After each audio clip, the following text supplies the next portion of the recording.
අවුස්බිල්ලාහි මිනෂ් ෂයිතානිර් රජීම් බිස්මිල්ලාහිර් රහ්මානිර් රහීම්. සියලු ප්‍රශංසා අල්ලාහ් සතෝයි ශාන්තිය හා සමාදානය උත්තම මුහම්මද් සල්ලල්ලාහු අලයිහි වසල්ලම් තුමාන් වෙත හිමි වේවා.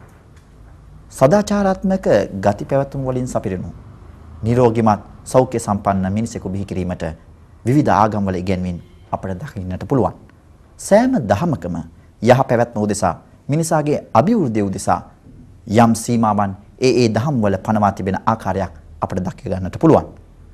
පොදුවේ සලකා බලන විට එම සීමාවන් තුල කටයුතු කිරීම අනුමත කර ඇති අතර එම සීමාවන්ට ඔබට කටයුතු කිරීම තහනම් කර තිබෙනවා. එමෙන්ම මිනිසා කේන්ද්‍ර කරගනිමින් ඉස්ලාමයේ පනවන සීමාවන් දේව නියෝගයන් ලෙස මුස්ලිම් වරුන් තරයේම ප්‍රකාශ කරනවා. ඒ වගේම විශ්වාස කරනවා. මේ සීමාවන් තුළ ක්‍රියා කිරීම හලාල් යන නමින්ද එයට පටහැනිව එසෙත් නැත්නම් ඉන් ඔබට කටයුතු කිරීම හරාම් යන නමින්ද ඉස්ලාමය හඳුන්වා දෙනවා. මිනිසාගේ ජීවිතය, ඥානය, ධනය, මාන්‍ය හා තම ආගමික විශ්වාසයන් සුරැකීමේ කෙටියෙන් කියනවා නම් ඔහුගේ මූලික අයිතිවාසිකම් සුරැකීමේ සීමාවන් බවටයි මේ හැඳින්වෙන්නේ. එබැවින් අද දින සාකච්ඡාවට බඳුන් වන්නේ විශේෂයෙන්ම මේ හලාල් හරාම් සම්බන්ධවයි.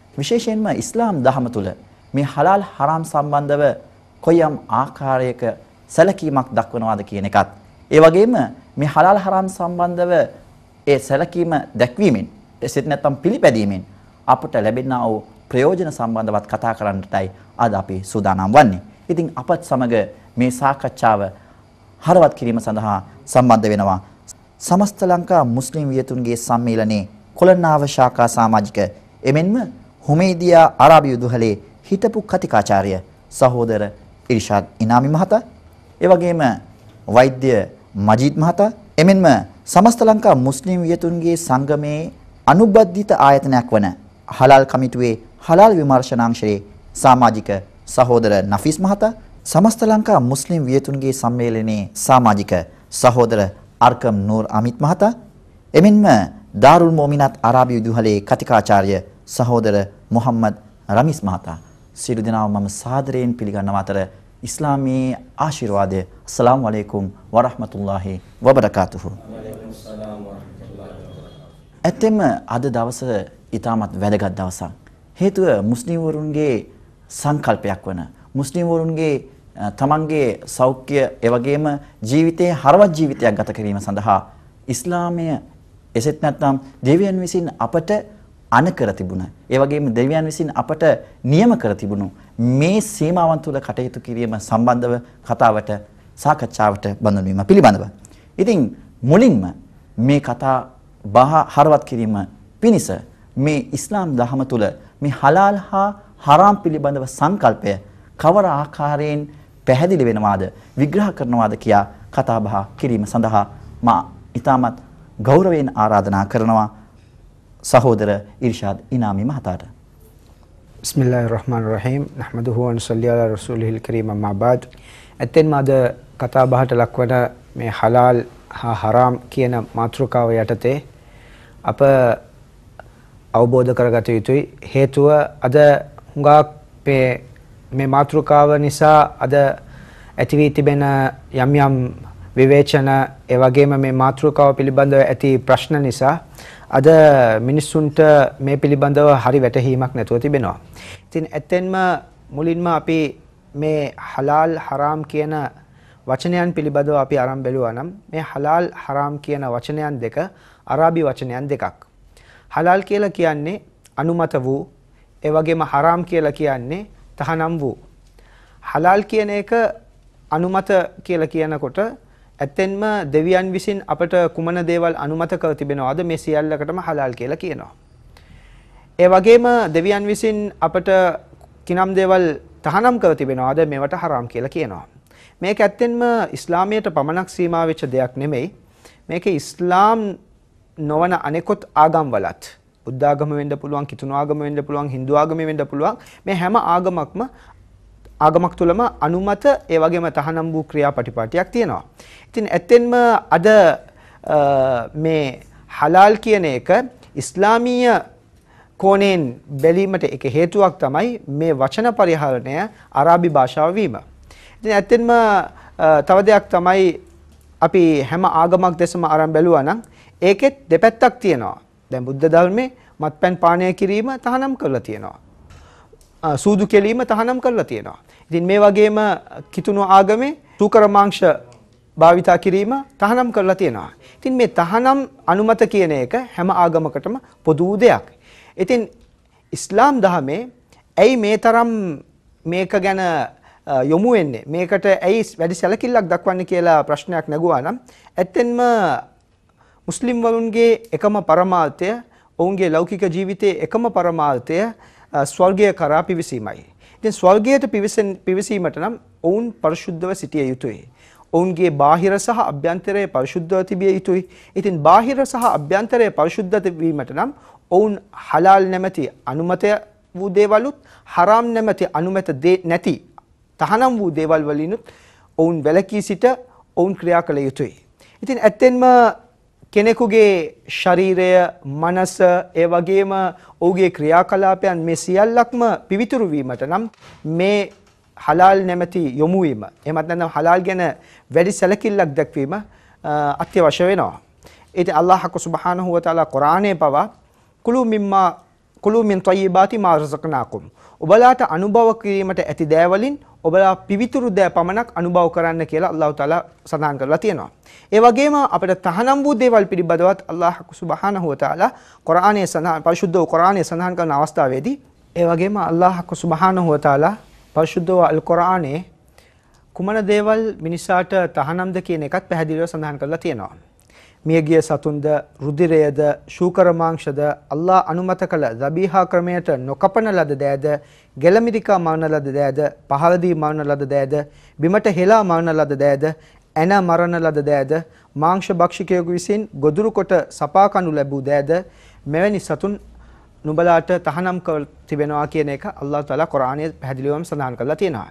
ඉතින් මේකෙන් පැහැදිලි වෙන්නේ කුරානයේත් අනුමත සහ අනුමත නොවූ තහනම් වූ ක්‍රියාපටිපාටියක් අපට පිළිපදින්නා ලෙස පැහැදිලිවම සඳහන් වෙලා තියෙනවා. හොඳයි, ඔබතුමා සඳහන් කළ අයුරින් ප්‍රථමයෙන්ම මරණ, ඒ කියන්නේ මරණයට පත්වෙච්ච සතුන්, ඒ වගේම ඔබතුමා සඳහන් කළ අර වර්ණවත් කළ ඒ සතුන් ආහාරයට ගැනීමට තහනම් කියලා කියනවා. ඒ වගේම පෙර සඳහන් කළ අයුරින්ම මිනිසුන්ට අහිතකර ආහාර ගැනීමත් ඉස්ලාම් දහම තහනම් කරලා තියෙනවා. හොඳයි, මෞලවිතුමනි, මෙන්න මෙහෙම ප්‍රශ්නයක් ඇහුවොත්, කියන්නේ මේ හලාල් හරාම් සම්බන්ධ වෙන්නේ ඇත්තටම මේ ආහාර සම්බන්ධවල පමණක්ද? එසේත් නැත්නම් අනෙකුත් කටයුතු වලදීත් මේ හරාම් හලාල් සම්බන්ධ වෙනවද කියන එක අපිට පැහැදිලි කරනවා නම් ඉතාමත් වැදගත් වෙනවා.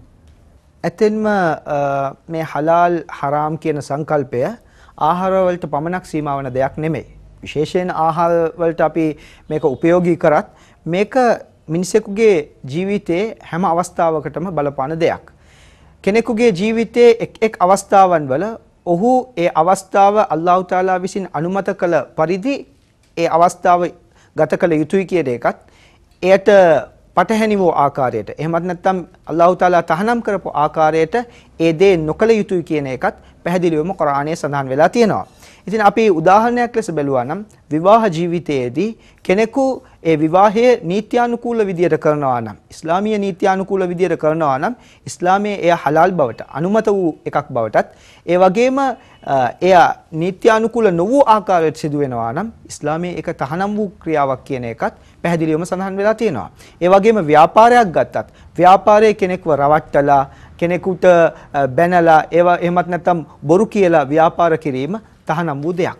හලාල් වූ දෙයක් පවා ඔහු විකුණනවා නම්, එහෙමත් නැත්නම් මිලදී ගන්න අවස්ථාවේදී හෝ මෙවැනි අවස්ථාවන් වල ඔහු බොරු කියලා ඒ දේ කරනවා නම් ඒක හරාම් වූ දෙයක් බවට පත් වෙනවා. ඒ වගේම විශේෂයෙන් වෙනත් ආගමකට බැනීම, වෙනත් ආගමේ අයව අපහාස කිරීම, අවමන් කිරීම වගේ දේවලුත් ඉස්ලාමයේ පැහැදිලි ඊටාත්ම දැඩි හරාම් යනුවෙන් සඳහන් වෙලා තියෙනවා. ඉතින් මේ ආකාරයෙන් අපි බැලුවා නම් ජීවිතයේ හැම අවස්ථාවකටම මේ අනුමත වූ දේවල්, හලාල් වූ දේවලුත් හරාම් වූ දේවලුත් බලපානවා.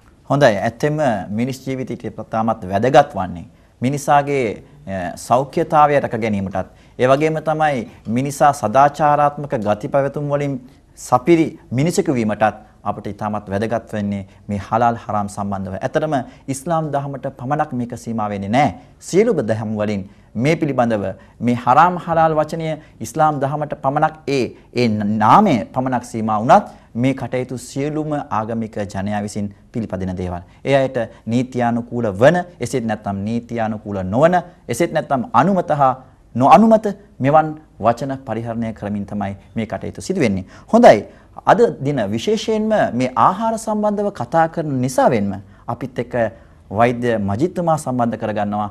ඇත්තටම වෛද්‍යතුමනි මේ හලාල් ආහාර අනුභව කිරීම තුළින් අපට ලැබෙනා වූ වාසිදායක පැත්ත, එසේත් නැත්නම් සෞඛ්‍යයට කොයිතරම් හිතකරද, එහෙම ඒ වගේම මේ තහනම් දෙයක්, ඒ කියන්නේ නීත්‍යානුකූල නොවන හරම් දෙයක් තමන්ගේ ශරීරගත වීමෙන් තමන්ට තියෙන හානිය කුමක්ද කියන එක පහදා දෙනවා නම් රටේ ජනතාවට තමත් පහසු වේවි මේ ආහාර ගැනීම පිළිබඳව, හලාල් ආහාර ගැනීම පිළිබඳව කොයිතරම් දුරට සැලකිල්ලක් යොමු කරලා කටයුතු කරන්න ඕනද කියන එක.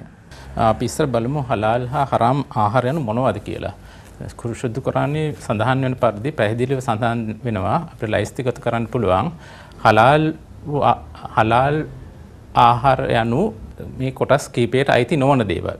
ඒ කියන්නේ මද්යසාර, සූකර මාංශ, රුධිරය, තවත් සතෙක් මත යැපෙන සතුන්, ඒ කියන්නේ මාංශ භක්ෂකයන්, විෂ සහිත හා අනතුරු ශරීර සෞඛ්‍යයට අනතුරු ගෙන දෙන දේවල්, හලාල් නැතහොත් අර ජබීහා ක්‍රමය නොවන ක්‍රමයට මරණයට ලක්වල සතුන්.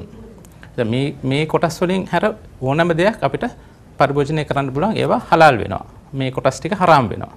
එතකොට අපි දැන් එක එක සලකා බැලුවොත් එතන අපි මද්යසාර ගත්තොත් මද්යසාර වලින් පුද්ගලික ලෙස සහ සමාජ ලෙස වන හානිය ඊටම දරුණුයි. උදාහරණ පුද්ගලික ලෙස ගත්තොත් ශරීර සෞඛ්‍යයේ අධික රුධිර පීඩනය, හෘදයාබාධ, එතකොට අක්මාවේ සිරෝසිස් වැනි දරුණු ලෙඩ රෝග, එතකොට අංශභාගය වැනි සියලු රෝග වලට හේතුකාරක සාධකයක් වෙනවා මේ මද්යසාර පානය කිරීම. ඒ වගේම වෙනත් රටවල් වල පරීක්ෂණ වලින් සොයාගෙන තියෙනවා. උදාහරණයක් විදිහට එංගලන්තයේ කැන්සර් රිසර්ච් UK ඒ සමාගම සංවිධානය මගින් සොයාගෙන තිබෙනවා වසරකට එංගලන්තයේ නව පිළිකා රෝගීන් 13000ක් ඇති වෙනවා මේ මද්යසාර නිසා පමණක්.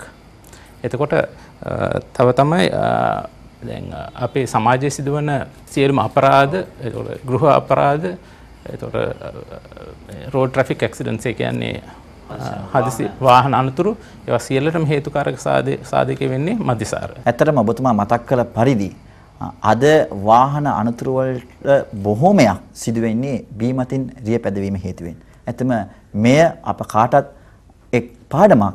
මේ මද්ද්‍රව්‍ය වලින් තුරන් වූ ජීවිතයක් ගත කිරීම තුළින් අපේ ජීවිත ආරක්ෂාව සලසා ගන්නට හැකි වෙනවා කියන එක. ඔව් වෛද්‍යතුමා. තවදුරටත් ඒ වගේම මද්යසාරය සොයාගෙන තියෙනවා මද්ද්‍රව්‍ය, කොකේන්, හෙරොයින් වැනි මද්ද්‍රව්‍ය වලින් වන හානියටත් වඩා දරුණුයි කියා සමාජයට වන හානිය මද්යසාර නිසා.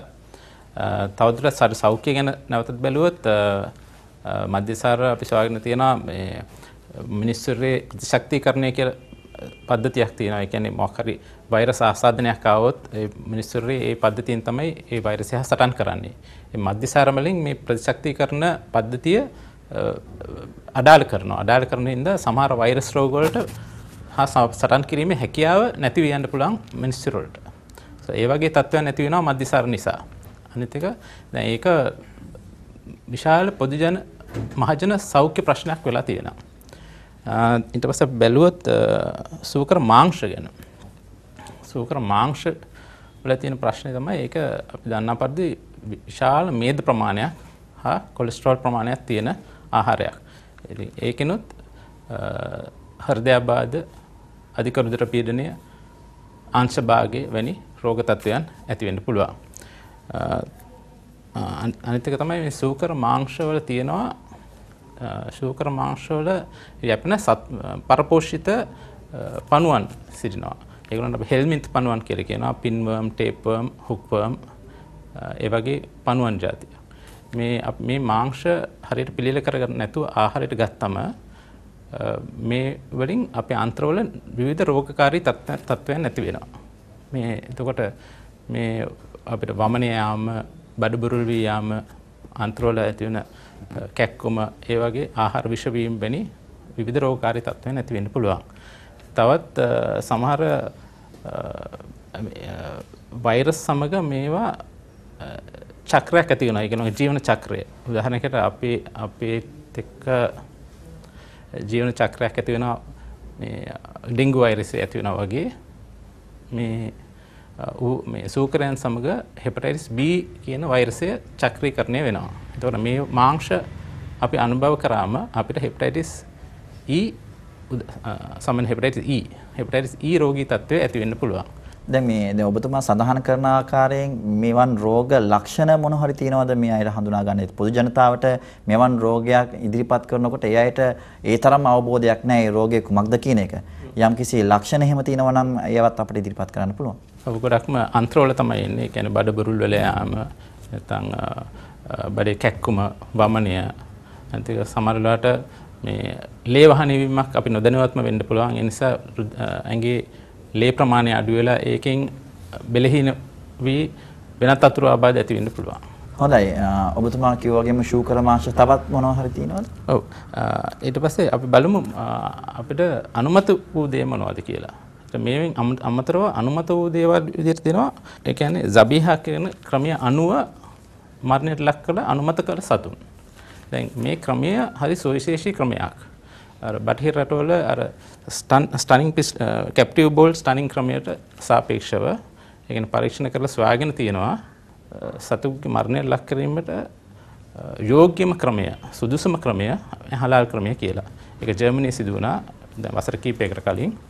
එතනදී දැන් සබ්යහ ක්‍රමයෙන් කෙරෙන්නේ තියුණු ආයුධයකින් සතෙකුගේ ශීර්ෂ ශිරාව ශීර්ෂ දමනියයි ශ්වාසනාලයයි වෙන් කිරීමක් සිදු වෙනවා.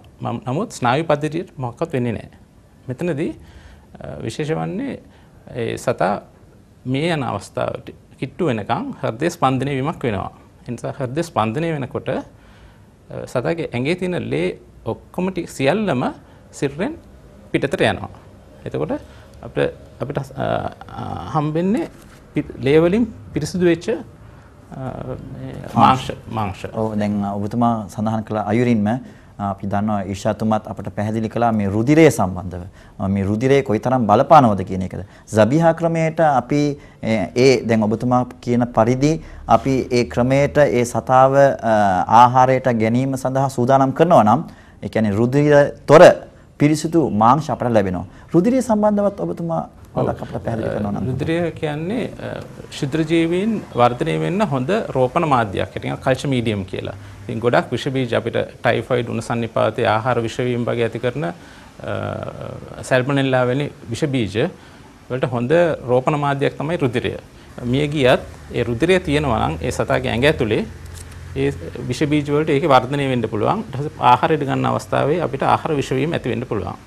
ඉතින් ඒ තමයි විශේෂත්වය වෙන්නේ රුධිරය තොර මාංශ අනුභවය වඩාත් සුදුසුයි සෞඛ්‍ය සම්පන්න. හොඳයි ඔබතුමා කියනවත් එක්කම මට මතක් වෙනවා සමහර උදවිය මේ පිළිබඳව වැරදිවට අවබෝධ කර නොගත යුතුයි.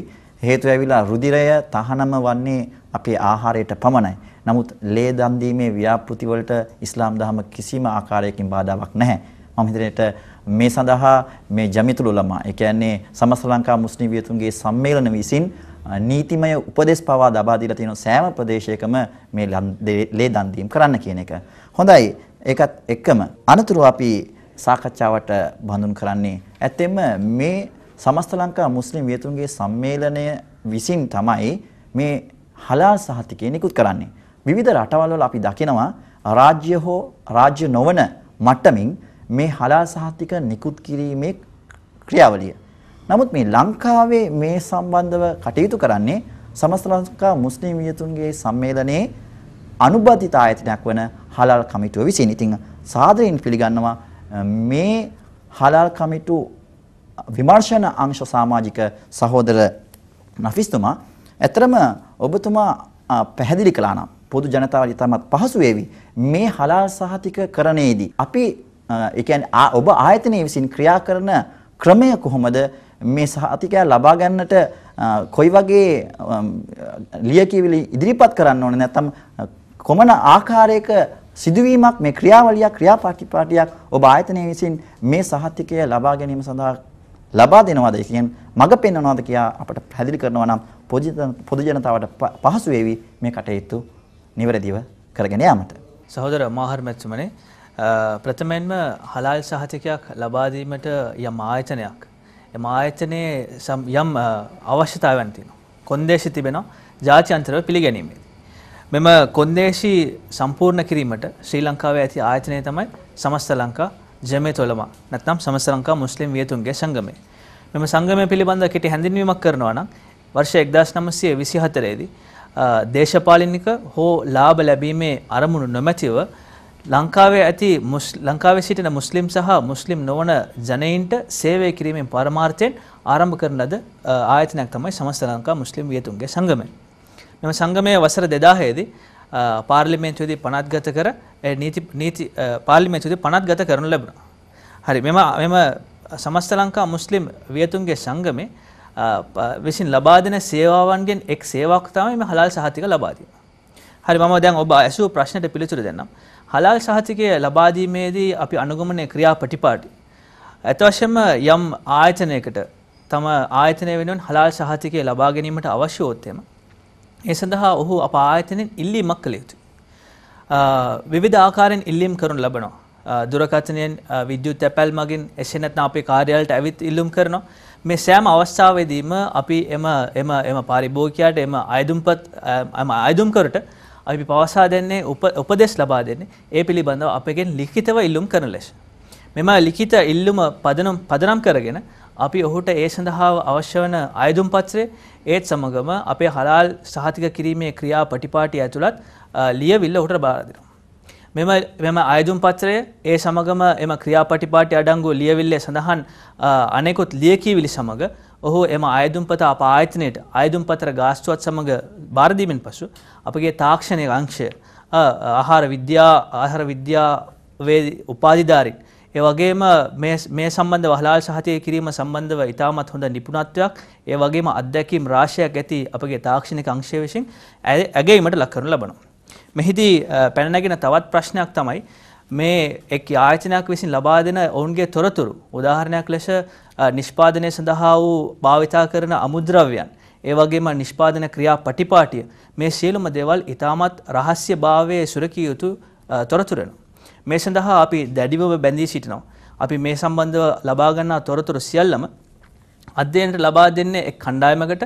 එම කණ්ඩායම අධ්‍යයනය සම්පූර්ණ කිරීමෙන් පසුව එය තැන්පත් කරන ලබන තැන්පතුවට එම ස්ථානයට යෑමට හෝ එම ලියකියවිලි පරිහරණය කිරීමට ඉතාමත් සීමිත කිහිප දෙනෙකුට පමණයි කළ හැකි. අප ආයතනයේ සේවය කරන සියලු දෙනාටම ඒ සඳහා අවසරයක් නොමැත. හරි, අධ්‍යයනය කරන ලද මෙම ලියකියවිලි අධ්‍යයනය කිරීමෙන් පසුව එහි සෑහීමකට පත්වන්නේ නම් එම ආයතනයත් සමග එකඟ වූ දිනකදී අපි එම ආයතනය අධීක්ෂණයට ලක් කරනවා. මෙම අධීක්ෂණයේදී අපි කරන්නේ ප්‍රථමයෙන්ම එම ආයතනයේ සිටින ප්‍රධානීන් සමග සුහද හමුවක් පවත්වනවා. මෙහිදී සමස්ත ලංකා මුස්ලිම් වියතුන්ගේ සංගමය ඔවුන්ගේ අරමුණු ඔවුන් කරන්නට බලාපොරොත්තු වෙන්නේ කුමක්ද ඒ වගේම මේ හලාල් සහතිකකරණය පිළිබඳව කෙටි පැහැදීමක් කරලා මේ හලාල් සහතික කිරීමේ මෙම අධීක්ෂණ ක්‍රියාපටිපාටිය පිළිබඳව ඔවුන්ට පැහැදීමක් ලබා දෙනවා. ඉන්පසුව අපි මේ අධීක්ෂණයේදී අපිට ලබා දුන්නා වූ ලියකියවිලි හා සම්බන්ධව මෙම ක්‍රියාපටිපාටිය ඒ හා සමානව කරගෙන යනවාද කියන එක අධීක්ෂණයට ලක් කරනවා. මෙම අධීක්ෂණයේදී යම් වෙනස්කම් තිබුණොත් අපි එම ආයතනයට එහිදී ඉතාමත් කාරුණිකව ඒ පිළිබඳව උපදෙස් දෙනවා. එම වෙනස්කම් නිවැරදි කිරීමෙන් පසුව එම තාක්ෂණික අංශය යම් වාර්තාවක් මේ සම්බන්ධව අපගේ හලාල් සහතික කිරීමේ කමිටුව වෙත ඉදිරිපත් කරනවා. හලාල් සහතික කිරීමේ කමිටුව ශ්‍රී ලංකාවේ ඉතාමත් ප්‍රවීණ දක්ෂ මුස්ලිම් වියතුන් ඒ වගේම ආහාර තාක්ෂණය පිළිබඳ විද්වතුන්ගෙන් සමන්විතයි. මෙම හලාල් සහතික කිරීමේ කමිටුව මෙම අයදුම් පත්‍රය නැවත ඇගයීමකට ලක් කරනවා. මෙම අයදුම් පත්‍රය හා එය සම්බන්ධ දුන්න වාර්තාව ඇගයීමකට ලක් කරනවා. මෙම ඇගයීමේදී සාහිමකට පත්වන්නේ නම් අදාළ ආයතනය වෙත අපි ලිඛිතව දැනුම් දෙනවා ඔබට අපි හලාල් සහතිකය ලබා දෙන්නට ලැස්ති ඔබ ඒ සඳහා සුදුසුකම් ලබා තිබෙනවා කියලා. අදාළ අයදුම්කරු ඔහුට නියම වූ හලාල් සහතික ගාස්තුව අවම වශයෙන් මාස 3කට ගෙවීමෙන් පසුව හලාල් ලාංඡනය භාවිතා කිරීමට ඔහුට අයිතිය ලැබෙනවා. මේත් සමගම අපි තවදුරටත් එම ආයතනය වෙනුවෙන් මොනවද කරන්න කිව්වොත් එහෙම ඔහු හලාල් සහතික ලාභයක් බව අපගේ අන්තර්ජාලයේ ඒ අපේ වෙබ් අඩවියේ ඒ වගේම අපේ වාර්ෂික හලාල් නාමාවලියද අපිට අපි ඔහුට නොමිලේ ප්‍රසිද්ධියක් ලබා දෙනවා. ඒ වගේම හලාල් සහතික කිරීමෙන් පසුව අපි තීරණය කරගත් කාල වකවානුවක් අනුව අපි එම ස්ථාන දිගටම අධීක්ෂණයට ලක් කරමින් පවතිනවා.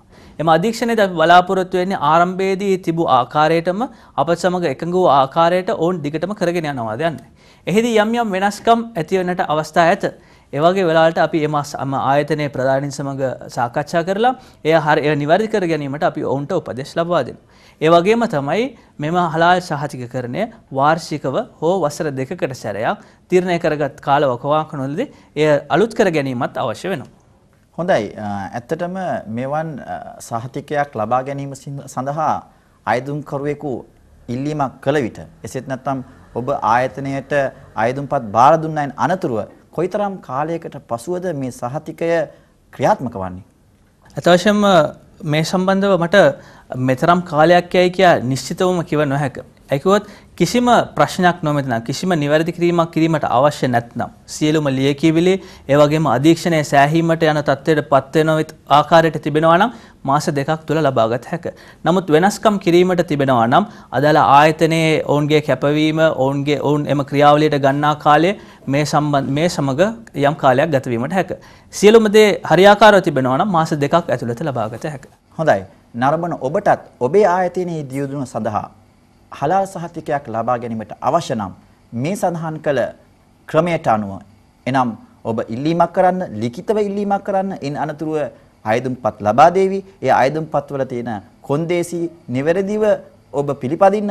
ඒ අනුව ඔබට මේ හලාල් සහතිකය ලබා ගන්න පුළුවන්. ඔබේ ව්‍යාපාරයේ දියුණුවට ඔබේ ව්‍යාපාරයේ මිනිසාට සුදුසු ආහාරයක් ලබා දීම පිණිසත් එසේ නැත්නම් මිනිසා පාරිභෝගිකයා ප්‍රිය කරන භාණ්ඩ ඔබෙන් මිලදී ගැනීමට සැලැස්වීමටත් ඔබට ඒ හැකියාව ලැබෙවි. ඉතින් ඒකත් එක්කම මේ හලාල් සහතිකය ලැබීම හලාල් සහතිකය ලබා ගැනීම තුළින් නොයෙකුත් ආකාරයේ ඵල ප්‍රයෝජනත් අපට දකින්න පුළුවන්. ඉහත සඳහන් කළ ආකාරයෙන් ආධ්‍යාත්මික පැත්තෙන් ඒ වගේම තමයි සෞඛ්‍ය පැත්තෙන්ම ආර්ථික පැත්තෙම මේ හලාල් සහතිකය ලබා ගැනීම තුළින් අපට විවිධ ප්‍රතිලාභ තියෙනවා. ඉතින් මම විශේෂයෙන්ම මේ පිළිබඳව කතා කරන්න කැමති මෞලවි අර්කම් නූරාමිත් සමග. ඇත්තටම ඔබ දකින්නේ කොහොමද මේ හලාල් සහතිකයක් ලබා ගැනීම තුළින් මේ ආයතනයට ලැබෙන ප්‍රතිලාභ එසේත් නැත්නම් අපේ රටට මව්බිමට ලැබෙන ප්‍රතිලාභ කොයිතරම්ද කියන එක අපිට මදක් පැහැදිලි කරනවා නම් ඉතාමත් වටිනවා.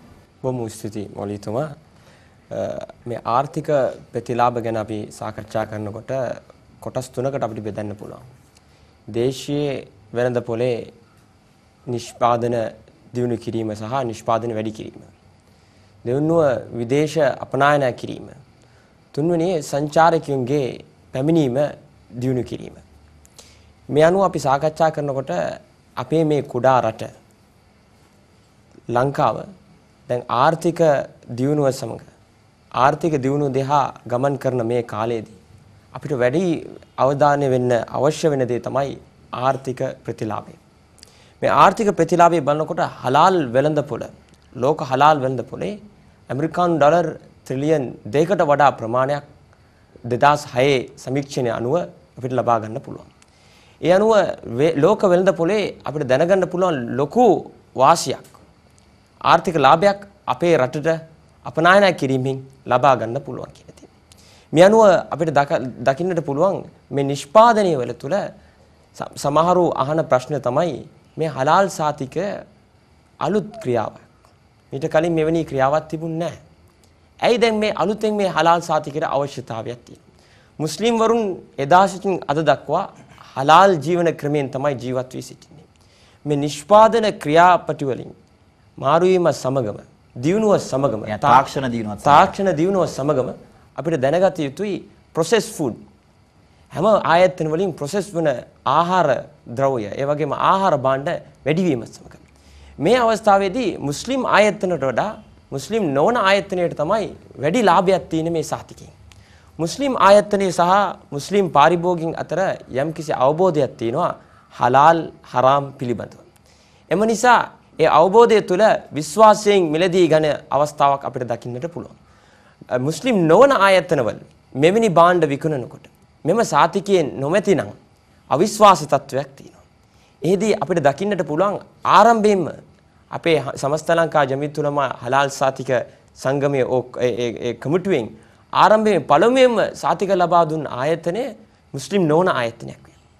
අපි මේ ආගම කොට්ටාශයෙන් හෝ නැත්නම් ආගමික හෝ නැත්නම් කොටස් වශයෙන් අපි බලන්නේ නැතුව රටට ආර්ථිකයේ දියුණුව සඳහා සෑම දිනාටම මේ විවෘත කරමින් හැම ආයතනයකටම මේ සාතික ලබා දෙනවා. යනවා අපිට දකින්න පුළුවන් මේ අවුරුද්ද විදේශ සංචාරකයන්ගේ පැමිණීම මිලියනයකට වඩා විදේශ සංචාරකයන්ගේ පැමිණීම මුස්ලිම් වරුන්ගේ පැමිණීම වැඩි වී ඇති. ඒකට එකම හේතුව තමයි මෙවැනි හලාල් සාතික වූ ආහාරවල රෙස්ටුරන්ට් වල අපේ රටේ මෙවැනි විවෘතව තියෙන නිසා විදේශ සංචාරකයන්ගේ පැමිණීමත් වැඩි වී තියෙනවා. ඒ අනුව අපනායන කිරීම අංශය අපි බලනකොට ලෝකේ වැඩිම හැම රටකම ඉල්ලුමක් තියෙනවා මෙව භාණ්ඩවල හලාල් සාතිකේ. හේතුව යම්කිසි භාණ්ඩයක් නිෂ්පාදනය කරනකොට ලෝ වශයෙන් සෑම දිනාටම තමයි ඒ ආයතන නිෂ්පාදනය කරන්නේ.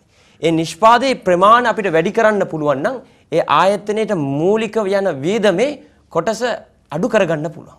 ඒ අනුව නිෂ්පාදනය වැඩි කිරීම සඳහා හැම ආයතනයකට අවශ්‍යතාවයක් තියෙනවා ඒගොල්ලන්ගේ භාණ්ඩයේ මේ වටිනාකම හලාල් සාතිකයේ සමග වටිනාකම වැඩි කිරීම. අපිට දන්න දෙයක් තමයි මේ හලාල් සාතිකයේ ලබන්නා වූ ආයතනවල ඊටා දක්ෂ ඊටාම දියුණු ආයතනවල තමයි අපි ළඟ ඇවිල්ලා හලාල් සාතික ලබා ගන්න. ඒගොල්ලන් මෙවැනි මේකට විභාගයට නොලක්වා ඒගොල්ලන් මෙවැනි සාතික ලබා ගන්න නැහැ. ඒගොල්ලන්ගේ විභාගයේ අනුව ඒගොල්ලන්ගේ වෙළඳාමින් 130ක් 140ක් 100ක් වැඩි වීගෙන තියෙන නිසා තමයි මෙවැනි හලාල් සාතික ඒගොල්ලන් ලබා ගන්න. ඒත් එක්කම අපිට බලන්න පුළුවන් අපේ රටට සමානව තියෙන රටවල් තායිලන්තය, සිංගප්පූරය, තායිලන්තය වැඩියෙන්ම බෞද්ධ දහම පිළිපදින්න සමාජයක්. ඒ වගේම සිංගප්පූරයේ වැඩියෙන්ම බෞද්ධ දහම පිළිපදින්න පිරිසක්. ඒගොල්ලන් මේ හලාල් ක්‍රියාවලිය ඒක ආගමට විතරක් සීමා නොකර දේශීය දෙයක් හැටියට අරගෙන ඒ දේශීය රාජ්‍යයේ අනුග්‍රහය සමගම ක්‍රියා කරන නිසා ඒගොල්ලන්ගේ හලාල් වෙළඳ පොලේ කොටස ඒගොල්ලන් දියුණු කරගෙන ඇත. මිලියන් 50යි 60යි අතර ලොකු දියුණුවීමක් තායිලන්තයට සිදු කරන්න හැකියාව ලැබී තියෙනවා. හේතුව මේ හලාල් කර්තව්‍ය මේ හලාල් ක්‍රියාවලිය දේශීය ක්‍රියාවලියක් හැටියට සෑම දිනාටම සමස්ත විදියට ඒගොල්ලන් ක්‍රියා කරන නිසා. ඒත් එක්ක අපිට දැනගන්න පුළුවන් මේ හලාල් සයන්ස් සෙන්ටර් කියන තායිලන්තයේ හලාල් සයන්ස් සෙන්ටර් කියන සයන්ස් සෙන්ටරයක් ඒගොල්ලන් මේ මධ්‍යස්ථානයක් ඒගොල්ලන් පවත්වාගෙන යාමත් තුළින් ඒගොල්ලන්ගේ හලාල් නිෂ්පාදනය වැඩි දියුණු කරගෙන යන එකම. ඔබතුමා සඳහන් කළා යුරින් මේ හලාල් සහතිකය ලබා ගැනීම තුළින් මුස්ලිම් වරුන්ට පමණක් මේකේ වාසිදායක තත්වයක් හිමි වෙන්නේ නැහැ. සියලුම ලාංකිකයන්ට මෙහි ප්‍රතිපාදන නෙලා ගන්නට පුළුවන්. හේතුව ඔබතුමා කතා කළ අයුරින් අපනයනය, ඒ වගේම සංචාරක ව්‍යාපාර, ඒ වගේම දේශීය විලදාමේ ප්‍රවර්ධනය අපට මේ සහතිකය ලබා ගැනීම තුළින් අපට අත් වෙනවා කියන එක නිසකයෙන්ම ප්‍රකාශ කරන්නට පුළුවන්. ඒකත් එක්කම මෙතරම් ප්‍රතිලාභ බොහෝමයක්. ඒ කියන්නේ සෞඛ්‍ය අතින්, ඒ වගේම තමයි ආධ්‍යාත්මික අතින්, ආර්ථිකමය පැත්තෙන් මේ සියලුම වාසි තිබුණත් සමහරුන් මේ පිළිබඳව නොයෙකුත් ආකාරයේ චෝදනා එල්ල කරනවා. නොයෙකුත් විවේචන වලට ලක් කරනවා මේ සම්බන්ධව. ඇත්තෙන්ම මේ විවේචන ගැනත් අද සාකච්ඡාවේදී යමක් අවබෝධ කරගන්නට පුළුවන් වේවා කියලා මා හිතනවා. ඇත්තෙන්ම මේ සඳහා අපත් එක්ක සම්බන්ධ වෙනවා සහෝදර රමිස්තුමා. ඇත්තෙන්ම හලාල් සහතිකලත් ආහාර වර්ග අල්ලාහගේ නමින් ඉඳුල් කළ ආහාරයන් කියලා මහ ජනතාව අපට චෝදනාවක් එල්ල කරනවා. ඇත්තෙන්ම මේකේ යථාර්ථය කුමක්ද?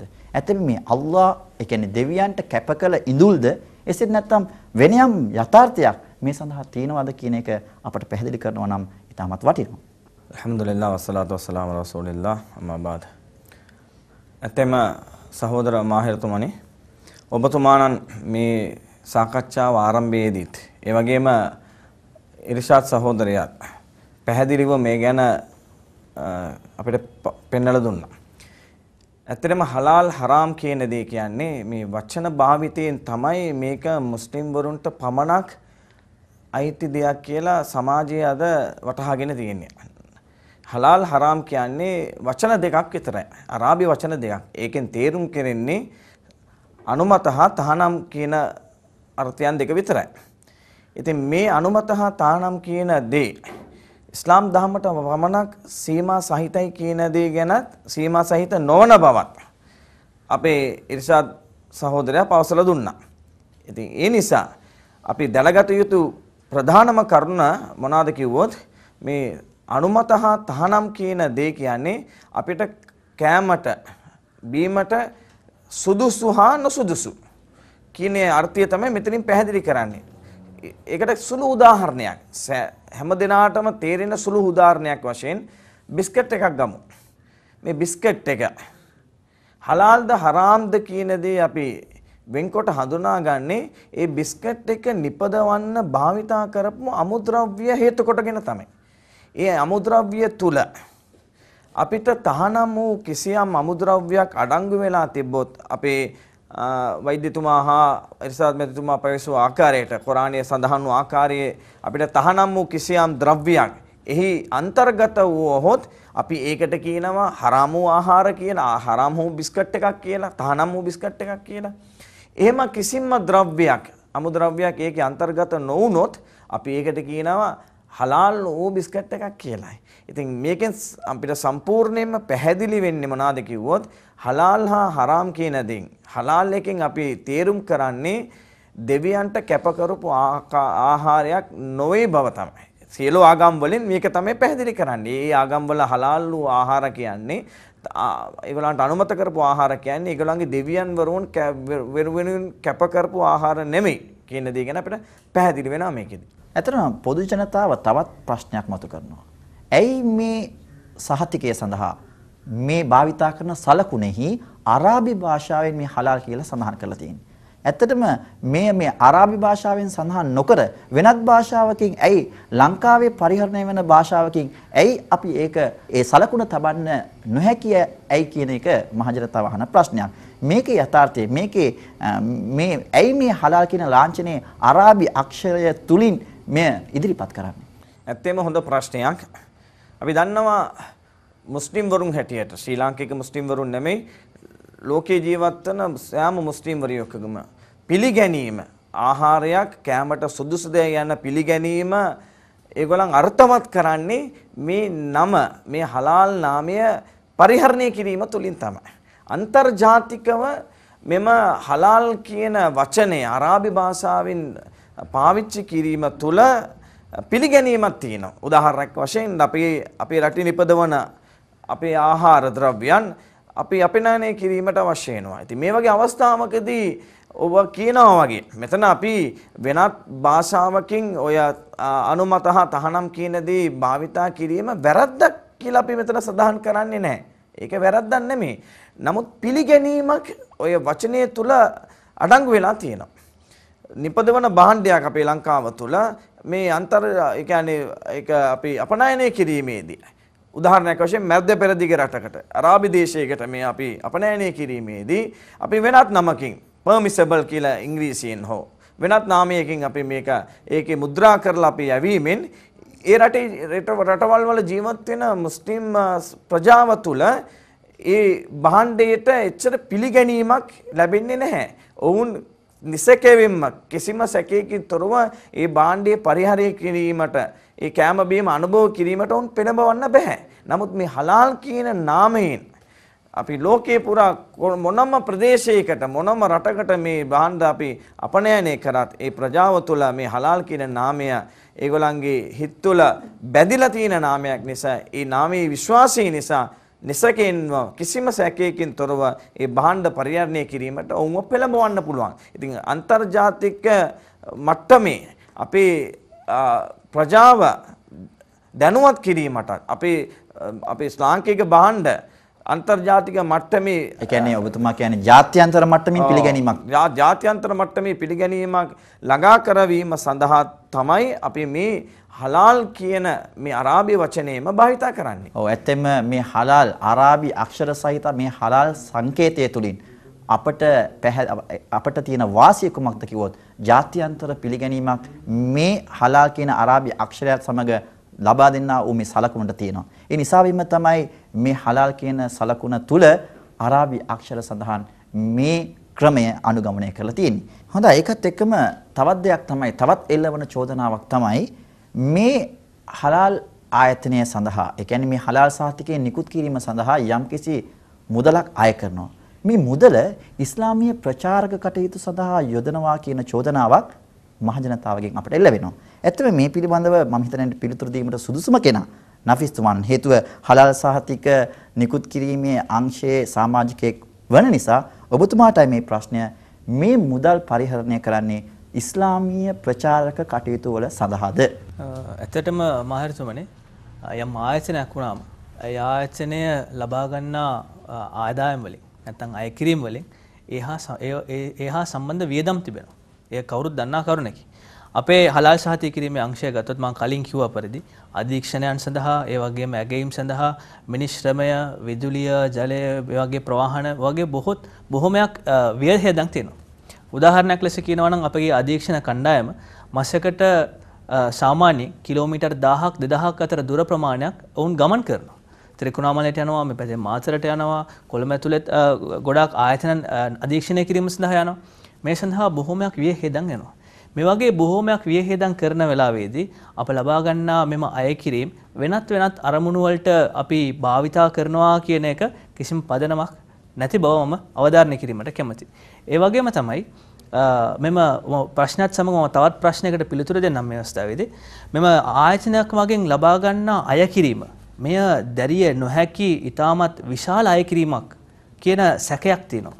අත වශයෙන්ම කියනවා නම් මම ඔබට ඊටමත් පැහැදිලිවම අවධාරණය කරනවා රුපියල් 500ක් වෙනි අවමයක් ගෙවන සමාජිකයන් අපගාව රුපියල් 500ක් වෙනි අවමයක් ගෙවන මාසකට ගෙවන පාරිභෝගිකයන් පවා අපගාව සිටිනවා. හලාල් සහතික ලාභින් පවා සිටිනවා. මෙවැනි එක් භාණ්ඩයකට කෙසේද අය කරන්නේ කියන එක පිළිබඳව ඊටමත් හොඳ අධ්‍යයනයක් ලක් කරලා ඒ සම්බන්ධව හලාල් සහතික ලාභියාටත් කිසිම බලපෑමක් ඇති නොවන විදිහට ඒ වගේම තමයි මේ හලාල් සහතිකලත් භාණ්ඩ පරිභෝජනය කරන සියලුම පාරිභෝගිකයන්ට ඒ සම්බන්ධව කිසිම බලපෑමක් ඇති නොවන විදිහට තමයි මෙම අය කිරීම නිර්මාණය කළා තියෙන්නේ. උදාහරණයක් ලෙස ගත්තොත් එහෙම ඔබ යෝගට් නිෂ්පාදකයෙක් කියා අපි උදාහරණයක් ලෙස ගමු. ඔබ නිෂ්පාදනය කරන එක යෝගට්ටයක් සඳහා අපගෙන් හලාල් සහතිකය අයදුම් කළේ නම් ඔබට මාසික ගාස්තු වන්නේ රුපියල් 500යි. ඔබ මාසික ගාස්තු රුපියල් 500කට ඔබ යෝගට් කීයක් නිෂ්පාදනය කරන්නේද මාසිකව කියලා අපි තීරණය කරා නම් එක යෝගට් කෝප් එකට ඔබට වියදම් වන්නේ හලාල් සහතිකය සඳහා 7 ගණනක් පමණයි. මේ සඳහා අපි උදාහරණයක් ලෙස ගමු. ඔබ යෝගට් කෝප්පයක් සඳහා 7-10ක් වියදම් කරනවා කියලා. ඔබ 7-10ක් වියදම් කරලා ඔබට ඒ සඳහා වූ ලැබෙන මාකට් එක, ඒ කියන්නේ වෙළඳපොළ, ඒ වෙළඳපොළෙන් ඔබ රුපියල් 2000ක් උපයනවා නම් ඔබට එම වියදම කිසිසේත්ම පාරිභෝගිකයා මත පැටවීමට කිසිම අවශ්‍යතාවයක් නැත. එම නිසා මම ආරම්භයේදී කිව්වා වගේ සමස්ත ලංකා මුස්ලිම් වියතුන්ගේ සංගමය ලාභ පදනමක් නැති සංවිධානයක්. අපගේ අරමුණ මෙම පාරිභෝගිකයාට මොලේ අරකම්තුමා කිව්වා වගේ මෙම තාක්ෂණයේ දියුණුවත් සමග ආහාර නිෂ්පාදනයේ ඇති වී තිබෙන ඊටමත් complicated situation තරඟකාරී ඒ වගේම ගැටලු සාගත සංකීර්ණ තත්ත්වය මතදී පාරිභෝගිකයාට එම භාණ්ඩයේ නිෂ්පාදනයේදී ඒ වගේම නිෂ්පාදන අමුද්‍රව්‍ය, නිෂ්පාදන ක්‍රියාපටිපාටි, ඒ වගේම තමයි ඒ පරිහරණ ඇසුරුම් කිරීම, ප්‍රවාහනය කිරීම අන්තිමට පාරිභෝගිකයාගේ අතට මෙම භාණ්ඩය ලබා දෙන තෙක් මෙහි හලාල් බව සහ පිරිසුදු බව තහවුරු කිරීම තමයි අපගේ කාර්යය. මේ සඳහා විශාල වියදමක් ඇති වෙනවා. ඒ වියදම මම කලින් කිව්වා වගේ නැවතත් අවධාරණය කරනවා. කිසිම කෙනෙකුට බලපෑමක් ඇති නොවන විදියට අපටත් පාඩුවක් නොවන විදියට අපි එය පියවා ගන්න. ඇත්තටම මේ මිල කරන්නේ නිෂ්පාදන භාණ්ඩ වෙනුවෙන්ද එසේත් නැත්නම් නිෂ්පාදන භාණ්ඩ වල ප්‍රමාණය අනුවද? ඒ තීරණය වන්නේ මෙසේ. එක් නිෂ්පාදකයක් සඳහා යනවා නම් ඒට එක් නිෂ්පාදකයට එය තීරණය වෙනවා කොයි අවස්ථාවේදී නිෂ්පාදන සංඛ්‍යාව 100කට වඩා වැඩි වෙනවද ඊට පස්සේ ඒක නිෂ්පාදන සංඛ්‍යාව සඳහා වෙන්නේ. මුළු ආයතනය සඳහාම මාසිකව එක ගණනක් තීරණය වෙනවා. ඔව් ඔබ ආයතනයෙන් එක් භාණ්ඩයක් පමණක් නිෂ්පාදනය කරනවා නම් ඒ නිෂ්පාදිත භාණ්ඩය සඳහා පමණමයි මේ මිල අය කෙරෙන්නේ. ඔබේ භාණ්ඩය එය 10 වාරයක් වේවා එසේත් නැත්නම් 100 වාරයක් 10 වාරයක් වේවා කමක් නැත. ඒ සඳහා නෙවෙයි මේ අය කිරීම කරන්නේ. ඔබ නිෂ්පාදනය කරන ඒ භාණ්ඩයට තමයි මේ අය කිරීම සිදු කරන්නේ. හොඳයි.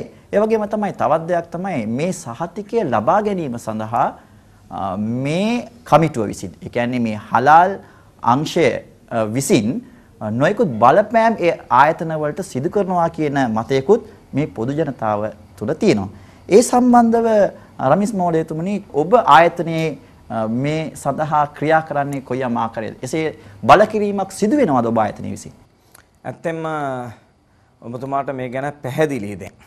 අපේ නෆීස් සහෝදරයා කිව්වා වගේ කිසියම් ක්‍රියාපටිපාටියකට පසුව තමයි මෙම හලාල් සහතිකය ලබා දීම සිදුවන්නේ. අනිවාර්යයෙන්ම ආයතනයක් ඒගොල්ලන් මෙම හලාල් සහතිකය ලබා ගැනීම පිණිස ඉල්ලුම් පත්‍රයක් ලබා දිය යුතුමයි. ඒ ඉල්ලුම් පත්‍රය ලබා දීමෙන් පසුව එම ඉල්ලුම් පත්‍රයේ සමගම මේගොල්ලන්ට ලබා දෙන්නා වූ මේගොල්ලන්ගේ කොන්දේසි සහිත ලිඛිත ලියවිලි මේගොල්ලන්ට බාර දීමෙන් පසුව ඔහු සඳහන් කර අන්දමට හැම ක්‍රියාවලියක්ම සිදුවීමෙන් පසුව තමයි මෙම හලාල් සහතිකය ලබා දීම සිදුවන්නේ. හැර කිසිම බලපෑමක් මෙතන සිදුවන්නේ නැහැ. බලකිරීමක් සිදුවන්නේ නැහැ. එසේම ඔබ දන්නවා ශ්‍රී ලංකාව ප්‍රජාතාන්ත්‍රික රටක්. මේකේ අපේ සියලු දෙනාගේම අයිතිවාසිකම් සුරැකීම අප සියලු දෙනාගේම වගකීමක්. ලංකාවේ පුරා තිබෙන පොලිස් ස්ථානයන් වල ගිහිල්ලා ඔයාලට නිරීක්ෂණය කරන්න පුළුවන්. අධීක්ෂණය කරන්න පුළුවන්. කිසිම ආයතනයකින් හලාල් ආයතනීය මගින් අපිට බලකිරීම කරනවා කියලා කිසිම පැමිණිල්ලක් කිසිම පොලිස් ස්ථානයකදී ඔයාලට දැක ගන්න බෑ. එහෙම දෙයක් මෙතන සිදු වෙන්නේ නැහැ. ඒවා සිදුවන අන්දමට මේ හලාල් ආයතනය මුදල් පසුපස දුවන ආයතනයක් නොවේ කියන දේ ගැන ඔහු පැහැදිලි කරා. සමාජයට මෙහෙවරක් සේවයක් ඉටු කිරීම පිණිස තමයි මෙම හලාල් ආයතනය කටයුතු කරන්නේ. හොඳයි. ඒ වගේම තමයි මේ මාහිර මැචුනේ මේට මමත් තව පොඩක් ඇතුළත් කිරීමට කැමැත්තෙමි. මේ සම්බන්ධව මෞලවි රමේෂ්තුමා කිව්වා වගේ අපගේ වසර 12 ඉතිහාසය හලාල් සහතිකය කිරීමේ වසර 12 ඉතිහාසය ඇතුළත මම මෙහි සේවකයෙක් හැටියට ඊටමත් වගකීමෙන් අවධාරණය කිරීමට මම කැමැති. කිසිදු ආයතනයකට කිසිම බලපෑමක් කරලා හලාල් සහතිකය ලබා ගන්න කිසිම අප විසින් බලපෑමක් කිරීමකින් ලබාගත් කිසිම ආයතනයක් නැහැ කියන එක මම ඊටමත් වගකීමෙන් යුතුව අවධාරණය කිරීමට කැමැතියි. හොඳයි. ඒකත් එක්කම තමයි තවත් චෝදනාවක්. මේ හැම එකකටම හලාල් කියලා ප්‍රකාශ කරනවා. හැම එකකටම හලාල් සහතිකයක් ලබා ගැනීමෙන් ඔබට ප්‍රයෝජනවත් වෙනවා කියන එක මෙතනින් අපිට අදහස් කළා. නමුත් සමහරුන් අහන ප්‍රශ්නයක් තමයි ඇයි මේ හලාල් සහතිකය නිකුත් කරන මොහොතේ ජලයටත් හලාල් සහතිකයක් අවශ්‍යයිද කියන එක. අද අපි දකිනවා සමහර බෝතල්වල හලාල් ලාංඡනයක් සහිත වතුර බෝතල අපිට දකින්න පුළුවන්. ඇයි මේ වතුරට පවා හලාල් සහතිකයක් නිකුත් කරන්නේ? ඇත්තටම මහරිතුමනි ඊටමත් සරලයි මේට පිළිතුර. කිසියම් ආහාර ද්‍රව්‍යයක් කිසියම් ක්‍රියාපටිපාටියක් තුලින් ගමන් කරන්නේ නම් ඒ සඳහා හලාල් සහතිකයක් තිබීම වඩා සුදුසුයි. උදාහරණයක් ලෙස ජලය ඔබ ගත ලෙසම ජලය කියනවා ඔබ නිවසේදී පරිහරණය කරන ජලයට හලාල් අවශ්‍ය නැහැ. ඒ ඔබ ජල නල මාර්ගයෙන් එහෙම නැත්නම් ලිං මාර්ගයෙන් වෙනත් කිසියම් මාර්ගයකින් භාවිතා කරන ජලය සඳහා හලාල් සහතිකයක් අවශ්‍ය නැහැ. නමුත් බෝතල් කරන ජලය යම් ක්‍රියාපටිපාටියක් තුලින් ගමන් කරනවා. ඒ සඳහා වූ එම ජලය පෙරීමට උන් භාවිතා කරන ක්‍රියාපටිපාටිවලට පියවර 4ක් තියෙනවා. මුලින්ම භාවිතා කරන්නේ කාබන් ඉන්පසු වැලි ඊට පස්සේ සෙරමික් ඊට පස්සේ කියනවා මයික්‍රෝ ෆිල්ටරින් නැමැති ඊටමත් අධික උෂ්ණත්වයකින් ඒ වතුර අධික උෂ්ණත්වයක් තුලින් එම ජලය ගමන් කිරීමට සිදු කිරීම. මෙම කාබන් අපි ගත්තොත් එහෙම මේ කාබන් වලට පාවිච්චි කරනවා එක්කෝ පොල් කටු වලින් ගන්නා අඟුරු.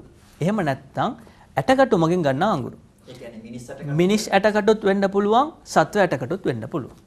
එතකොට මෙම අවස්ථාවේදී මෙම ජලයට හලාල් සහතික ලබා දීම මගින් තහවුරු කරන්නේ මේ භාවිතා කරන කාබන් මේවා මිනිස් හෝ සත්ව ඇටකටු නොවේ ඒවා පොල් කටු මගින් කරගත් කාබන් මේවා පොල් කටු මගින් පිළියෙල කරගත් කාබන් පමණක්. වතුර වලට හලාල් සහතිකයක් තියෙනවා කියන්නේ මෙය නිර්මාංශ ආහාර අනුභව කරන්නන්ටත් ඊටමත් කිසිම පැකලීමකින් තොරව මෙම ජලය කිසිම මාංශ සම්බන්ධයක් නොමැති බවට තහවුරු කර ලබා ගත හැකියි. හැබැයි අවස්ථාවක් තියෙනවා අපි පානය කරන ජලයත් අපි සමහර ලාට මාංශ ආහාර නොගන්නා කෙනෙක් වෙන්න පුළුවන්. හැබැයි අපි පානය කරන ජලය මෙවැනි ඇටකටු හරහා ගිහිල්ලා ආපු ජලය වෙනට අවස්ථාවක් තිබෙනවා. ඒත් සමග මම තවත් ප්‍රශ්නයකට පිළිතුර දෙන්නම්. ඔබ අසන්නට පුළුවන් ඇයි මේ කුළුබඩු වලට හලාල් සහතික කියලා? මම වෙළඳ පොලේ සිදුවෙන දෙයක් ඔබට නිදසුනක් ලෙස පැහැදිලි කරන්න. ඔබ අපි හැමෝම පාවිච්චි කරන තමයි මිරිස් කුඩු. මේ මිරිස් කුඩු වල තරංගකාරීත්වය අනුව සමහරක් වෙළඳුන් එහි තරංගකාරීත්වය අනුව මිල පාලනය කිරීමට මිල පහත තබා ගැනීමට මොනවද කරන්නේ? මේ මිරිස් කුඩු වලට හාල් පිටි මිශ්‍ර කරනවා. වැඩි ලාභයක් ලබා ගැනීම පිණිස. වැඩි ලාභයක් ලබා ගැනීමට ඒ වගේම අනෙකුත් තරංගකරුවන් හා සාපේක්ෂව තමන්ගේ මිල පහළ තබා ගැනීමට.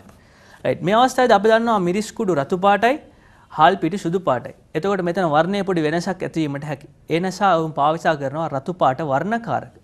මෙම රතු පාට වර්ණකාරක ගැනීමේ එක් මූලද්‍රව්‍යයක් තමයි කොචිනිල් කියන කෘමියා. මෙම කෘමියාව ඊටමත් නටන උණු වතුරේ දැම්මොත් එහෙම රතු පාට ඇති වෙනවා. එතකොට මෙම කෘමියා මගින් භාවිතා කරන වර්ණය භාවිතා කරලා එම හාල් පිටි වර්ණ ගැන්වුවොත් එහෙම එය හරාම්ද වෙනවා. මා සැකයක් නැහැ වෛද්‍යතුමාත් ඒ සමග එකඟ වෙන්නේ නැති ඒ ශරීර සෞඛ්‍යයටත් ඊතරම් හිත කරවන්නේ නැහැ. ඒ වගේ මම සරලවම කියනවා නම් කිසියම් ක්‍රියාපටිපාටියක් තුල යම් ආහාරයක් ගමන් කරන්නේ නම් ඒ සඳහා හලාල් සහතිකයක් ලබා ගැනීම වඩා සුදුසුයි. ඒ කියන්නේ ස්වභාවික භාණ්ඩයක් නැත්නම් ස්වාභාවික ආහාරයක් අපි ගන්නා මොහොතක ඒ කෘත්‍රිම වශයෙන් කෘත්‍රිම බවට පත් කරනවා නම් එසේත් නැත්නම් එය යම් ආකාරයක වෙනස් වීමකින් යුතුව පාරිභෝගිකයාට ලැබෙනවා නම් ඒ වෙනස් වීම සඳහා ඒ ක්‍රියාපාටිය නීත්‍යානුකූලද නොවේද කියන එක සොයා බැලීම හැම කෙනෙකුගේම වගකීමක්. ඒ සොයා බැලීම තුළින් සෞඛ්‍යයට හිතකර අවස්ථාවක් අපට ලැබෙනවා. ඇත්තෙන්ම අප අද බොහෝ දේවල් ඉගෙන ගත්තා. බොහෝ දේවල් දැනගත්තා. මොකක්ද කිව්වොත් මොකද්ද මේ හරාම් කියන්නේ? මොකද්ද මේ හලාල් කියන්නේ? විශේෂයෙන්ම හලාල් ගැන තමයි අපි කතා කරන්නේ. ඇත්තටම තවත් චෝදනාවක් තමයි මුස්ලිම් වරුන්ගේ අවශ්‍යතාවයක් වූ හලාල් සහතිකය සඳහා මුස්ලිම් නොවන අයටත් අධික මිලක් ගෙවා භාණ්ඩ මිලදී ගැනීමට සිදු වෙනවා කියන මතය පොදු ජනතාව අතර තියෙනවා. මේ පිළිබඳවත් අපට අවබෝධයක් ලබා දෙනවා නම් ඉතාමත් වැදගත් වෙනවා. අතවශ්‍යම මම කලින් පැහැදිලි කරා වගේ අපගේ අය කිරීම නිමි භාණ්ඩයකට ගත් කල ඉතාමත් සුළු සත ගණනක් තමයි ඇති වෙන්නේ. සමහර ආයතනයන් ගත්තොත් එහෙම සතයකටත් වඩා අඩු ප්‍රමාණයක් වෙනවා නිමි භාණ්ඩයකට ඇතුළත් වෙන එක් නිමි භාණ්ඩයකට. උදාහරණයකට ඔබ බිස්කට් පැකට්ටුවක්, චොකලට් බිස්කට් පැකට්ටුවක් ගන්න යනවා නම් පාරිභෝගිකයාට මේ සඳහා වැය කරන්න වෙන්නේ එක් භාණ්ඩයකට තමයි. එහිදී සමහර ආයතන වලට සතයකටත් වඩා අඩු ගණනක් තමයි වියදම් වන්නේ. ඒතර ඒ වගේ අවස්ථාවකදී කිසිම ව්‍යාපාරිකයා කියන්නේ ලාභ පරමාර්ථ කොටගෙන තමා වෙළඳ පොලේ ඇති විවිධ වෙළඳ පොළවල් විවිධ ඉන්ට්‍රස්ට් ඩිෆරන්ට් ඉන්ට්‍රස්ට් කියලා කියනවා. විවිධ බලාපොරොත්තු ඇති වෙළඳ පොළවල් වල ආකර්ෂණය කිරීමට ඔහු උත්සාහ කරනවා. මේ සඳහා නොයෙකුත් ක්‍රියාපටිපාටියන් ඔහු අනුගමනය කරනවා. වෙළඳ දැන්වීම එය විද්‍යුත් මාර්ගයෙන් වෙන්න පුළුවන්, එය පුවත්පත් මගින් වෙන්න පුළුවන්. එහෙම නැත්නම් වෙනත් තත්ත්ව සහතිකයන් ISO ශ්‍රී ලංකා ප්‍රමිති සහතිකයන් මෙවැනි සහතිකයන් හෝ වෙළඳ දැන්වීම සඳහා යම් ව්‍යාපාරිකයෙක් වියදම් කරන්නේ එමගින් ඔහු තවත් වෙළඳ කොට්ටාශයක් ඔහුගේ ආකර්ෂණය ලබා ගැනීමට. ඔහු මෙවැනි තත්ත්ව සහතිකයක් ලබා ගැනීමෙන් පසුව ඔහු කියනවා මාගේ මෙම භාණ්ඩයේ මෙම තත්ත්ව සහතිකයක් තම තිබෙන නිසා එහි මිල මම ඉහළ දමනවා. මේ වගේ අවස්ථාවකදී පවතින තත්ත්වයක් අනුව යම් සාමාන්‍ය පාරිභෝගිකයෙක් එම මිල අධික භාණ්ඩය මිල ගැනීමට පෙළඹ වෙන්නේ නැහැ. ඒ අතරතුරම මම මේකේ අනිත් පැත්ත පැහැදිලි කරන්නට කැමැති. මෞලවී අරකම්තුමා පැහැදිලි කරා වගේ මේ සඳහා කරන වියදම ඇවිල්ලා ඔහු මේ සඳහා කරන වියදම අපිට ඔහුට අවස්ථාවන් තුනක් එළඹෙනවා ඔහුගේ ව්‍යාපාරයේ පුළුල් කිරීම සඳහා. ප්‍රථමයෙන් තමයි ශ්‍රී ලංකාවේ සිටින මුස්ලිම් පාරිභෝගිකයන්, දෙවනුව ලංකාව තුළට එන විදේශ මුස්ලිම් පාරිභෝගිකයන්, තුන්වැන්න තමයි මුළු ලෝකයේ ඇති ඇමරිකානු ඩොලර් ට්‍රිලියන 2.6කට වඩා අධිකව තිබෙන හලාල් පාරිභෝගිකය. ඔහු වියදම් කරන්නේ ඊටමත් සුළු ප්‍රමාණයක්. මේ මගෙන් ඔහුට එමෙලෙම අවස්ථාවන් ට්‍රිලියන ගණන් විය හැකියි. මේ වගේ අවස්ථාවකදී ඊටමත් හොඳින් අධ්‍යයනය කරලා ඒ සම්බන්ධව පිරිවැය කොස්ටිං කියලා කියනවා. ඒවා කරලා මාකටිං බිස්නස් ඔය ස්ට්‍රැටජිස් ඔක්කොම පාවිච්චි කරන ව්‍යාපාරයක් කවදාවත් තමාගේ නිමි භාණ්ඩයේ මිල ඉහළ දැමීමට උත්සාහ කරන්නේ. එසේ කිරීමෙන් ඔහුට වෙන්නේ අන්තිමේදී ඔහුගේ නිෂ්පාදනයේ වෙළඳාම පහළ වැටිලා ඔහු වෙළඳ පොලෙන් ඔහුම ඉවත් වෙලා යනවා. මේ නිසා ආධාරණය කිරීමට කැමති මේ සඳහා කරන ගෙවීම ඉතාමත් සුළු එකක් වෙන නිසා. ඒට ව්‍යාපාරිකයන් පාවිච්චි කරන ක්‍රමය කෙසේද කිව්වොත් එහම ඔහුගේ වෙළඳ වියදම් සඳහා එහෙම නැත්නම් තත්ත්ව සාධකයන් සඳහා වෙනම මුදලක් ඉවත් කරනවා. හරි එහෙමත් කරලා මෙම සහතිකය ලබා ගැනීමෙන් පස්සේ අවුරුද්දකට පස්සේ උන් ඇගයීමකට ලක් කරයි. මම කවුරුන් වෙනුවෙන්ද මේ සහතිකය ලබා ගත්තේ? එම ටාගට් මාකට් කියලා කියන එම නිශ්චිත වෙළඳ කොටසෙන් ඔහුට ඒ සඳහා ලාභයක් ලැබී තියෙනවාද කියන එක ඔහු අධ්‍යයනයකට ලක් කරනවා. ඒ ලාභයක් තිබුණොත් තමයි ඔහු තවදුරටත් ඒ පවත්වාගෙන යන්නේ. එම නිසා කිසිම අවස්ථාවකදී මේ සඳහාදී මම කියන්නේ මුස්ලිම් වරුන්ගේ අවශ්‍යතාවය සඳහා මුස්ලිම් නොවන්නන් නෙවෙයි මුස්ලිම් වරුන්වත් ගෙවන්නේ නැහැ. ගෙවන්නේ කවුද? එම ව්‍යාපාරිකයන් ගෙවීම මගින් ඔහු ඒ සඳහා ලබා ගන්නා ව්‍යාපාර මාකට් එකේ ලබා ගන්නා තවත් වැඩිපුර කොටසක් මගින් ඒ පියවා ගන්නවා. ඇතරම අපි රටේ පොදු ඇසියන් වශයෙන් අපි සලකා බලනවා නම් මේ කරන්නා වූ මේ ක්‍රියාවලිය තුලින් රටට දියුණුවක් වෙනවා කියන එක නිසකයෙන්ම අපිට ප්‍රකාශ කරන්න පුළුවන්.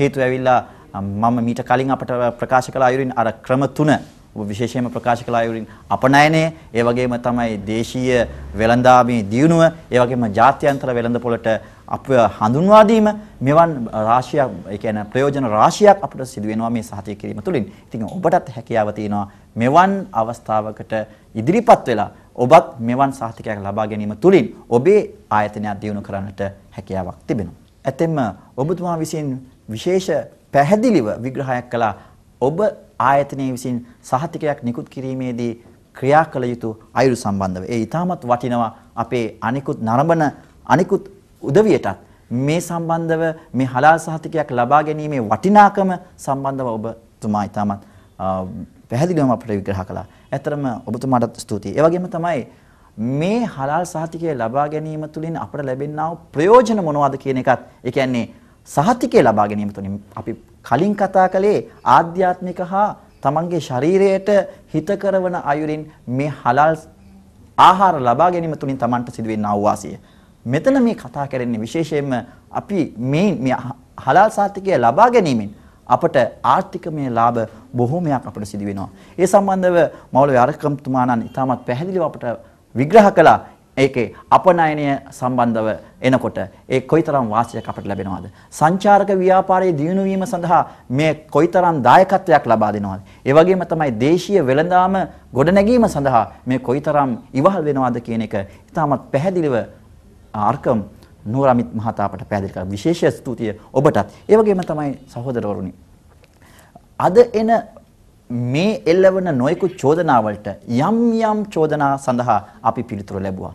ඇයි මේ හලාල් ආහාරය දිව්‍යයන් වෙනුවෙන් කැපකල ඔහුගේ ඉඳුල්ද කියන එක අහන ප්‍රශ්නෙට ඉතාමත් සවිස්තරාත්මක විස්තරයක් අපේ නෆිස් මැතිතුමා විසින් අපට පැහැදිලි කළා. බොහොමත්ම ස්තුතියි. ඒ වගේම තමයි අනිකුත් ප්‍රශ්න චෝදනා බොහොමයකට අපි පිළිතුරු ලබා ගත්තා. ඉතින් ඔබට මේ ලබා දෙන්නා වූ පණිවිඩය යම් දෙයක් පිළිබඳව යමක් කතා කරන්නට කලින් එයින් සිදුවෙන්නා වූ වාසිය කුමක්ද? ඒ කියන්නේ ඒ පිළිබඳව හොඳ අවබෝධයක් මා තුළ තියෙනවාද කියන එක හැම කෙනෙකුගේම වගකීමක්. ඔබටත් මටත් ඒ වගකීම පැවරෙනවා.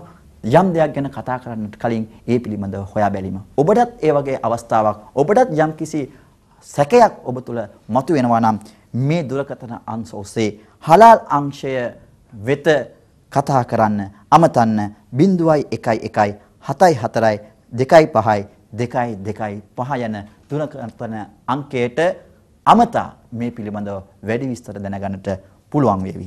නැවතත් මම මතක් කරන්නම් 0.1174.252.225 නරඹන ඔබ සියලු දෙනාටම අල්ලාහ් තාලා ආශිර්වාද කරත්වා වආඛිර දවානා අනිල් හම්දුලිල්ලාහි රබ්බිල් ආලමීන් සුබ්හානකල්ලාහුම්ම වබිහම්දික අෂ්හදු අන් ලා ඉලාහා ඉල්ලා අන්ත අස්තග්ෆිරුක වඅතූබු ඉලයික්